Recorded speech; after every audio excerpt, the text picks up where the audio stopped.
Assalamu alaikum everyone, and welcome back to my channel. I'm Gossip with Tasnim, and today we're going to learn something. So today we're going to learn clause. What is actually clause? As you can see here, I've written it's a part of sentence. So clause is actually a group of words having a finite verb. There I've written it, having a finite verb. And it's a part of a bigger sentence. So if a sentence has only one subject or predicate, that means it is made up of only one clause. So this is the whole definition of clause I just said here. Now, what is actually clause? Clause is just a type of sentence, like a big type of sentence. Like if I give here an example, the party will be here.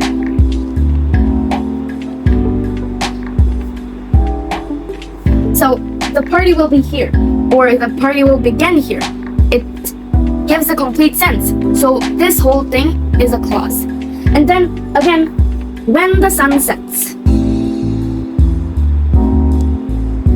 This is also like a complete sense that when the sun sets is a clause. It means a part of a sentence, a bigger portion of a sentence is called a clause.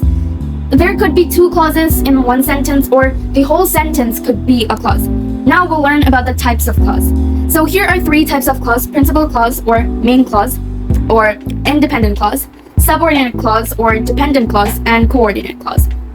Now what are these three things? Well, principal clause are the clause that makes a complete sense out of something. You know, a complete sense in a sentence, it holds its own meaning. So if I write an example that I'm going there, where the sun never sets. So this is a sentence, and I am going there is a principal clause. You know why?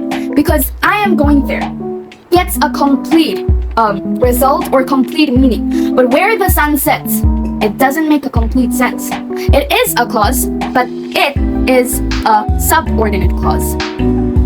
Now here's where the subordinate clause comes in line. So in a sentence, there are two types of clause, and those are subordinate clause and principal clause. Principal clause are the clause that make a complete sense out of themselves, like they hold a complete meaning. But subordinate clause have to depend on the principal clause in order to make a meaning of itself. It means it doesn't have a meaning of itself.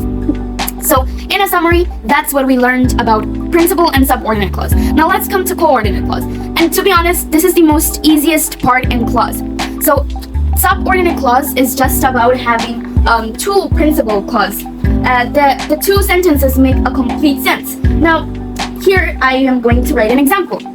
So if we're going to learn about coordinate clause, the example is, I have learned how to swim.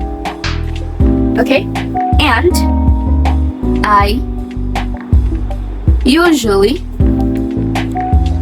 swim in the river. So here we have it that I have learned how to swim. I have learned how to swim. This sentence makes a meaning of itself, that I have learned how to swim. Now, of course, this is going to be a principal clause. Now, I have learned how to swim as a principal clause. Then you might be thinking, then the rest of the sentence is a subordinate clause. But no, it's not. I usually swim in the river, and I usually swim in the river. This also creates a meaning, a complete meaning of itself. I usually swim in the river. And I usually swim in the river is also another principal clause. That is why it's a coordinate clause, because there are rules. In principal clause, one sentence will have a principal clause and the other will go as a subordinate clause. For principal clause, there could be even one principal clause, like in one sentence, or there could be a subordinate clause. In subordinate clause, the same thing goes, that there would be a principal clause and a subordinate clause. But in the coordinate clause, there will be two principal clauses. Sentences like this usually don't come, and they're super easy, so we don't have to memorize these so much. But the main important things we need to do is principal clause and subordinate clause. These are the most important ones for us. So this video is all for today. What is clause, the classification of clause, and what these type of clause do, and what are they? I just taught a short summary, and I hope you liked my video. Subscribe to my channel and leave a comment about how did you like the video. Thank you, and Allah Hafiz.